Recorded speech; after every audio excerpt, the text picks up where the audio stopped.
Hello everyone, আসসালামু আলাইকুম। আমার চ্যানেলের পক্ষ থেকে সবাইকে জানাচ্ছি অনেক অনেক শুভেচ্ছা আমার নতুন আরও একটি লাইফস্টাইল ব্লগ ভিডিও দেখার জন্য। আশা করি যে যেখান থেকে আমার এই ভিডিওটি দেখছেন আল্লাহ তাআলার অশেষ রহমতে ভালো আছেন। আমিও আলহামদুলিল্লাহ অনেক ভালো আছি। বরাবরের মতোই ছুটির দিনের একটা ব্যস্ত লাইফস্টাইল নিয়ে আবারও আপনাদের সঙ্গে হাজির হয়ে গেলাম। আমি নাসরিন, আর আমি আছি আপনাদের সাথে খুলনা থেকে। আজকে হচ্ছে পবিত্র শুক্রবার, অন্যদিকে পবিত্র জুম্মার দিন, আর তাই হচ্ছে সকাল সকালে ঘুম থেকে উঠেছি। প্রতিদিনই আলহামদুলিল্লাহ ভোরবেলা ঘুম থেকে উঠেই ফজর সালাত আদায় করে অন্যান্য কাজ করি। তো আজকে ভেবেছিলাম যে একটু সালাত আদায়ের পরে ঘুমিয়ে থাকবো, যেহেতু বন্ধের দিন, সেহেতু একটু দেরি করে নাস্তা তৈরি করলে খুব একটা সমস্যা হবে না। ওদিকে নুজাতের আব্বুরও বন্ধ, মেয়েরও স্কুল বন্ধ, টিফিনেরও ঝামেলা নেই। কিন্তু কিছুক্ষণ পরে আবার চিন্তা করলাম, না, যদি ঘুমিয়ে থাকি তাহলে কাজের অনেক দেরি হয়ে যাবে। আসলে মানুষের অলসতাই হচ্ছে মানুষের কর্মব্যস্ততাকে বাড়িয়ে তোলে। তাই হচ্ছে রেস্ট না নিয়ে, না ঘুমিয়ে হচ্ছে সকাল থেকে সব কাজ শুরু করে দিয়েছি। কিছু থালা বাসন ক্লিন করেছি, তো ওইগুলো হচ্ছে যেগুলো র্যাকে রাখার প্রয়োজন সেগুলো র্যাকে রেখে দিয়েছি কিচেনে। আর এই যে কিছু কড়াই ধুয়েছিলাম ওইগুলো হচ্ছে এই যে টেবিলের উপরে রেখে দিয়েছিলাম। আর কিছু টিফিন বক্স ধুয়েছিলাম ওগুলো রেখে দিয়েছিলাম। পানি ঝরার পর হচ্ছে সেগুলো আবার বক্সের মুখগুলো আটকে রেখে দিলাম। আর ভোরবেলায় হচ্ছে নাস্তা চড়িয়ে দিয়েছি। আজকে যেহেতু অফ ডে তাই একটু খিচুড়ি রান্না করেছি। বন্ধের দিন খিচুড়ি খেতে আমরা সবাই অনেক বেশি পছন্দ করি, ওই জন্য হচ্ছে খিচুড়িটা রান্না করেছি। আর খিচুড়ির সঙ্গে কিন্তু ডিম ভাজা, মরিচ পেঁয়াজের ভর্তা, তারপর হচ্ছে শসা, এগুলো দিয়ে খেতে অনেক মজা লাগে। এই জন্য হচ্ছে খিচুড়িটা চড়িয়ে দিয়েই হচ্ছে সংসারের অন্যান্য কাজ করে নিয়েছিলাম। আর এখন এই যে সব কিছু টেবিলে রেডি করে এনেছি নাস্তা করার জন্য। নুজাতের আব্বুও সালাত আদায় করে হচ্ছে টিভিতে একটু সংবাদ দেখছে, এই ফাঁকে হচ্ছে আমি নাস্তা রেডি করে নিচ্ছি, কারণ নাস্তা খাওয়ার পরেই হচ্ছে উনি আবার একটু বাজারে যাবেন। যেহেতু বন্ধের দিনই আমাদেরকে সব বাজারঘাট করতে হয়, ওই জন্য হচ্ছে নাস্তা রেডি করে তাকে ডাক দিব। তো ডিম ভেজে নিয়েছি। ডিম ভাজা খিচুড়ির সঙ্গে খেলে না অনেকটাই গ্যাসের প্রবলেম হয়, ওই জন্য হচ্ছে একটা ডিম ভেজে দুজনে ভাগ করে নিয়েছি। আর আমার নৌজাত হচ্ছে ডিম খুব একটা পছন্দ করে না, ওই হাফ বল করে দিলে বা ডিমের কারি করে দিলে খায়, তো খিচুড়ির সঙ্গে ডিম খাবে না। মেয়ে ঘুমিয়ে আছে, দেখি ঘুম থেকে উঠলে সে কি আবদার করে সেটাই রাখার চেষ্টা করব। আর এখন হচ্ছে আমরা আমাদের দুজনের নাস্তা তৈরি করছি। এই যে ঝাল পেঁয়াজের ভর্তা করে নিয়েছি। অন্যান্য দিন চিংড়ি মাছ দিয়ে ভর্তা করি, তো আজকে শুধু ঝাল আর পেঁয়াজ দিয়ে ভর্তা করলাম। এক এক দিন এক এক রকম খেলে একটু রুচির পরিবর্তন হয়, এই জন্য হচ্ছে রেডি করে নিলাম। ওই যে ডিম ভেজে দুজনে ভাগ করে নিলাম, তারপর হচ্ছে শসা কেটে নিলাম, ঝাল পেঁয়াজের ভর্তা তৈরি করে নিলাম। এখন হচ্ছে প্লেটে প্লেটে ভাত বাড়বো। নুজাতের আব্বুর প্লেটেও দিয়ে দিব, আমার প্লেটেও দিয়ে দিব। কারণ যদি আমি আজকে একটু অলসতা করতাম তাহলে কিন্তু আমার এত সকালে সকালে নাস্তাটাও তৈরি হতো না। আর শুক্রবার দিন যেহেতু বন্ধের দিনের ব্যস্ততা অনেক বেশি থাকে, ছুটির দিনে কিন্তু খাবার রান্না করতেও অনেকটা দেরি হয়ে যায়, কারণ কাপড় চোপড় ধোয়া থাকে, গোছগাছ থাকে। এই জন্য হচ্ছে সকাল সকালই অলসতা করে রেস্ট না নিয়ে, না ঘুমিয়ে নাস্তাটা ঝটপট করে তৈরি করে ফেললাম, যাতে পরবর্তী কাজগুলো সময়ের মধ্যে করতে পারি। অলসতা যেমন মানুষের কর্মব্যস্ততাকে বাড়িয়ে তোলে, তেমনি মানুষকে কিন্তু আস্তে আস্তে নিষ্কর্ম করে ফেলে। আজকের কাজ কালকের জন্য ফেলে রাখলে কিন্তু আগামীকালকে ডাবল কাজ করতে হবে। আর এই কাজ না করতে না করতে কিন্তু একসময় মানুষের শরীরে এবং মস্তিষ্কে সব জায়গায় কিন্তু অলসতা বাসা বেঁধে যাবে। ওই যে কথায় বলে না, অলস মস্তিষ্ক শয়তানের বাসা। আসলে যখন মানুষ দেখবেন কোনো কাজ থাকে না, তখন কিন্তু সব সময় মানুষের চিন্তা ভাবনার মধ্যে একটা খারাপ কিছু আনাগোনা করতে থাকে। সেটা হতে পারে নিজের পরিবারে, নিজের সংসারে, হয়তোবা অন্যের পরিবারে, নয়তোবা সমাজে, নয়তোবা রাষ্ট্রীয় ক্ষেত্রে। আসলে ছোট ছোট অলসতা থেকেই বড় বড় অলসতা যেমন সৃষ্টি হয়, তেমনি ছোট ছোট অপরাধ থেকেও কিন্তু বড় বড় অপরাধ সৃষ্টি হয়। এক কথায় বলতে গেলে একটা অপরাধ থেকে আর একটা অপরাধ, আর একটা অপরাধ থেকে আর একটা অপরাধ, এইভাবেই কিন্তু পরিবার থেকে শুরু করে রাষ্ট্র পর্যন্ত কিন্তু বিভিন্ন অপরাধ সংগঠিত হয় শুধুমাত্র এই অলসতার কারণে। যাই হোক, রোদের সোনালি আলোয় চারিদিক ঝলমল করছে আর চারিদিকের উজ্জ্বলতা দেখলে কিন্তু কাপড় চোপড় কাচার আগ্রহটা অনেক বেশি হয়ে যায়। যতটা সম্ভব কাপড় চোপড় যদি তাড়াতাড়ি ধুয়ে দিতে পারি আজকে, তাহলে খুব তাড়াতাড়ি শুকিয়ে যাবে। ওদিকে কিন্তু এই নাস্তা তৈরি করার ফাঁকে ফাঁকে নুজহাতের হচ্ছে 2টা স্কুল ব্যাগ আমি ভিজিয়ে রেখে এসেছি। যেহেতু বন্ধের দিন, কাজগুলো যদি একটার পর একটা হিসেব করে না করি তাহলে অনেকটাই দেরি হয়ে যাবে। আর অন্যদিকে জুম্মা মোবারক আজকে, অন্যান্য দিনের থেকে কিন্তু আজকে আজানটাও আগে দিয়ে দিবে আর নামাজটাও শুরু হয়ে যাবে। এদিকে ঘরেও আমাকে নামাজ পড়তে হবে, ওই জন্য হচ্ছে সব কাজ একের পর এক করে নিচ্ছি। আর আমি কিন্তু এক কথা থেকে অন্য কথায় চলে গিয়েছিলাম, কোথায় একটু রেস্ট নিব, ওইখানের অলসতা থেকে একদম রাষ্ট্রীয় অপরাধ পর্যন্ত চলে গিয়েছিলাম।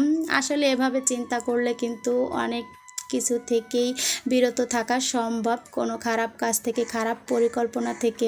আমি না মাঝে মাঝে একটু ভাবুকের মতো হয়ে যায়, যেহেতু সাহিত্যের স্টুডেন্ট ছিলাম তো, তাই অল্পতেই অনেক দূর আমি ভেবে ফেলি। আর মাঝে মাঝে আমার এই চিন্তা ভাবনার কথা শুনলে আমার নুজহাতের আব্বুও অনেকটা হাসে, আমার ছেলে মেয়েও হাসে, যে বলে আম্মু কোথা থেকে কোথায় নিয়ে দাঁড় করিয়েছো।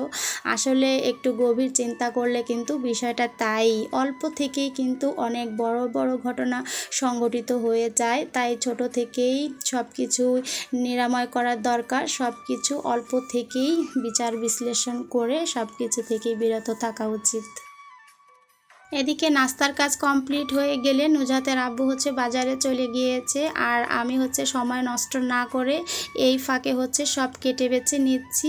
আর আজকে কিন্তু আমার কোনো মশলাই করা ছিল না। আসলে এক শুক্রবারের মশলা আমি ব্লেন্ড করি, অন্য শুক্রবার আসতে আসতে কিন্তু সেটা শেষ হয়ে যায়, ওই জন্য হচ্ছে আবার শুক্রবারই আমার মশলা ব্লেন্ড করার ঝামেলাটা পড়ে। তো চিন্তা করছি এবার থেকে আরও একটু বেশি করে মশলা ব্লেন্ড করে রাখবো, যাতে বুধবারে কিংবা বৃহস্পতিবারে শেষ হয়ে যায়, ওই দিন হচ্ছে ব্লেন্ড করব। কেননা শুক্রবার দিন কিন্তু অনেক কাজ, তারপর হচ্ছে মশলা ব্লেন্ড করতে গেলে অনেক দেরি হয়ে যায়।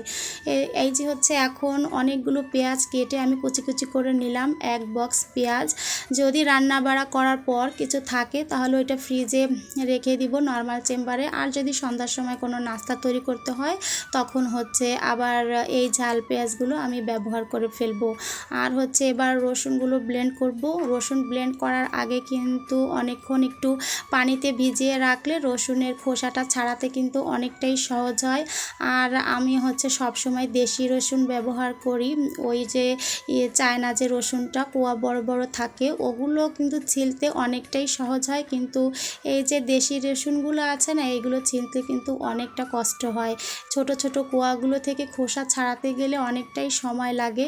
তো যতটা সম্ভব ছাড়িয়ে নিব, আর পানিতে ভিজে থাকার কারণে রসুনগুলো তো অনেকটাই নরম হয়ে যাবে। তো একটা ঝুড়িতে করে পানির মধ্যে খুব ভালোভাবে কচলিয়ে কচলিয়ে ধুলে কিন্তু অনেকটাই হচ্ছে এই খোসাগুলো উঠে যাবে। আজকে আমার ভাগ্যটা খুবই ভালো যে নুজহাতের আব্বু বাজার থেকে আসার আগে আগেই আমি পেঁয়াজ কুচি করে নিয়েছি, মরিচ কুচি করে নিয়েছি, তারপর হচ্ছে রসুনগুলোও খোসা ছাড়িয়ে নিয়েছি, না হলে তো আজকে একটা বিশাল কাণ্ড হয়ে যেত। এই যে দেখুন, সব সময় তো মাছ কাটিয়েই নিয়ে আসে, কিন্তু যেহেতু শুক্রবার বাজারের মাছ কাটাওয়ালা ভাইদেরও ব্যস্ততা অনেক বেশি, ওই দেখে হচ্ছে আমার নুজহাতের আব্বু এই যে আমার জন্য অনেক গিফট নিয়ে এসেছে, মানে হচ্ছে অনেকগুলো মাছ নিয়ে এসেছে, ওইগুলোকে হচ্ছে আমাকে কোমর পিঠ ব্যথা করে কাটতে হবে। তো আলহামদুলিল্লাহ, আল্লাহ যে রিজিকটাকে ঘর পর্যন্ত পৌঁছিয়ে দিয়েছেন এইটাই অনেক কিছু। তো একটু তো কষ্ট করতেই হবে, সংসারী গৃহিণীদের কাজ হচ্ছে এটা, কষ্ট করে সবার মুখে হাসি ফুটানো। আর সবার মুখে হাসি থাকলে না গৃহিণীদের মনটাও অনেকটা হাসি খুশিতে ভরে থাকে, যতই কষ্ট হোক না কেন। এই যে কি কি মাছ নিয়ে এসেছে একটু দেখিয়ে দিচ্ছি। এই যে বরাবরের মতো যে মাছগুলো নুজহাতের আব্বু পছন্দ করে, এই যে হচ্ছে পাবদা মাছ নিয়ে এসেছে, আর হচ্ছে ফেসে মাছ নিয়ে এসেছে, আর ওই যে বড় বড় ওইগুলো হচ্ছে ফুমা মাছ।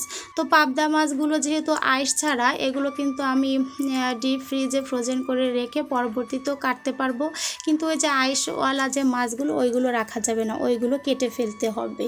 আর এদিকে নিয়ে এসেছে হচ্ছে একটা দেশি মুরগি বরাবরের মতোই, আর আজকে মুরগিটা কিন্তু অনেকটাই বড় ছিল। নুজহাতের আব্বু হচ্ছে হচ্ছে গরুর মাংসের থেকে মুরগির মাংসটা অনেক বেশি পছন্দ করে। তো অফ ক্যামেরায় হচ্ছে মুরগিটাও কেটে নেব। আর কোনো মাছই আলহামদুলিল্লাহ ফ্রোজেন করব না, ফ্রোজেন করে বের করে পরে কাটতে গেলে অনেকটা বিরক্ত লাগে। আমি হচ্ছে টুকটুক করে এই মাছগুলো সব কেটে নিব। এই তো এখানে 4 পদের মাছ মুরগি কেটে নিলাম। এই যে হচ্ছে পাবদা মাছ, ফেসে মাছ, ফুমা মাছ আর মুরগি সব কিছুই কিন্তু কেটে নিয়েছি। আর এই মাছ আর মুরগি কাটা ধোয়া করতে আমার প্রায় 2 ঘন্টা সময় লেগেছে। এদিকে কোমর পিঠ কিন্তু আলহামদুলিল্লাহ প্রচুর ব্যথা হয়ে গিয়েছে। জানি না সারাদিনের কাজগুলো কিভাবে করতে পারবো, তবে আলহামদুলিল্লাহ যতক্ষণ সুস্থ থাকবো ততক্ষণ কাজ করে যাব, সবার মুখের হাসি ফুটিয়ে যাব। তো মাছগুলো ঝুড়িতে রেখে দিয়েছি, পানিটা ঝরতে লাগুক। আর এই ফাঁকে কিন্তু রাইস কুকারেও ভাতটা আগে চড়িয়ে দিয়েছি। ভাতটা আগে চড়ানো থাকলে হয় কি ঝামেলাটা অনেকটাই কম হয়, তরকারিটা রান্না হয়ে গেলে তাড়াতাড়ি খেতে দেওয়া যায়। আর এই যে ওই যে মশলাগুলো কেটে রেখেছিলাম ওইগুলো কিছুটা ব্লেন্ড করে হচ্ছে মুরগির তরকারিটা আগে আমি বসিয়ে দিয়েছি। কিছুটা কষানোর পর হচ্ছে আবার আলু দিয়ে কষিয়ে ঝোলের পানি দিয়ে আবার হচ্ছে মশলাপাতি এগুলো ব্লেন্ড করে নেব। ওই যে নিয়ম করে একটার পর একটা কাজ করছি যাতে তাড়াতাড়ি হয়ে যায়। আর ভাতটাও প্রায় আমার উতলিয়ে গেছে। আর এখন হচ্ছে মাছগুলো আমি সব প্যাকেট করে পরিমাণ মতো রেখে দেব, প্রয়োজন মতো আবার নামিয়ে নিব। বরাবরের মতোই যদি আমার ভিডিও আপনাদের কাছে ভালো লাগে তাহলে একটা লাইক দিয়ে চ্যানেলটিকে সাবস্ক্রাইব করে আমার পরিবারের একজন সদস্য হয়ে থেকে যেতে পারেন। আর আপনি যদি আমার এই ধরনের সিম্পল লাইফস্টাইল ব্লগ ভিডিওগুলো দেখতে পছন্দ করেন তাহলে অবশ্যই অল অপশনটিকে প্রেস করে রাখবেন, এতে করে আমার ভিডিওর নোটিফিকেশন আপনার মোবাইলে পৌঁছে যাবে, আপনি সময় সুযোগ করে আমার ভিডিওটা দেখে নিতে পারবেন। আর এই যে হচ্ছে মাছগুলো প্যাকেট করে সব হচ্ছে একটা স্টিলের প্লেটে নিয়ে ফ্রিজে রেখে এসেছি। আর এখন হচ্ছে এই যে মুরগির মাংসের ঝোলের পানি দিয়ে আবার হচ্ছে মশলা ব্লেন্ড করব। আসলে আজকে হচ্ছে রান্নার ভিডিওটা দেখাতে চাচ্ছিলাম না, ওই জন্য হচ্ছে বাসার কড়াইগুলোতে রান্না করছিলাম। কিন্তু ওই যে যতই ভিডিও করে না কেন রান্নার কোনো ক্লিপস যদি আমি ভিডিওতে রাখতে না পারি তাহলে মনে হয় কি আমার ভিডিওটা অসম্পূর্ণ থেকে গিয়েছে। কারণ আমার দিনের প্রায় যদি 100% হিসেব করে দিনটাকে ধরেন তাহলে আমার 60-70% সময়ই হচ্ছে রান্নাঘরে থাকতে হয়। ওই জন্য রান্নাঘরের সঙ্গেই কিন্তু আমার বন্ধুত্বটা অনেক বেশি, তাই ভিডিওতে কিন্তু রান্নার ক্লিপসগুলোই আমি অনেকটাই বেশি রাখি, কারণ আমার রান্না করতেও ভালো লাগে, রান্না দেখাতেও ভালো লাগে। আর এদিকে নুজহাতের আব্বু হচ্ছে বাজারগুলো আমাকে দিয়ে দোকানে গিয়েছে একটু চা খেতে, কারণ জানে এই মাছগুলো কাটতে বসলে আমি তাকে আর চা করে দিতে পারবো না। আর সে বললে আমি না করব না, কিন্তু আমার কষ্টটা কমানোর জন্য হচ্ছে উনি দোকানে গিয়েছেন চা খেতে। আর একটু সবার সঙ্গে দেখা সাক্ষাৎ কথাবার্তা বলে আসবেন, কারণ অফ ডেতেই সবাই সবার সঙ্গে দেখা হয়, অন্যান্য দিন তো যে যার অফিস নিয়ে ব্যস্ত থাকে। আর নুজহাতের আব্বু আবার বাসায় এসে দেখে ওই যে নুজহাতের 2টা স্কুল ব্যাগ আমি ভিজিয়ে রেখেছিলাম হুইলের গুঁড়া দিয়ে।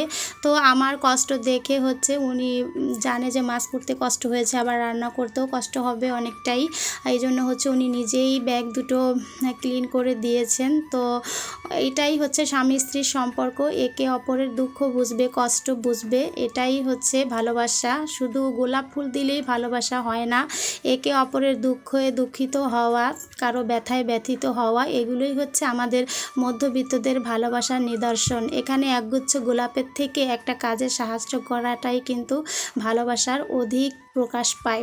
যাই হোক, কাজ করতে করতে একটু কষ্ট হয়ে গিয়েছিল। এখানে নুজহাতের আব্বু আমাদের 3 জনের জন্য 3টা বুট ভাজা এনেছে, যেহেতু মেয়ে এটা পছন্দ করে, তো সেখান থেকে আমিও একটু বুট ভাজা খেয়ে নিচ্ছি।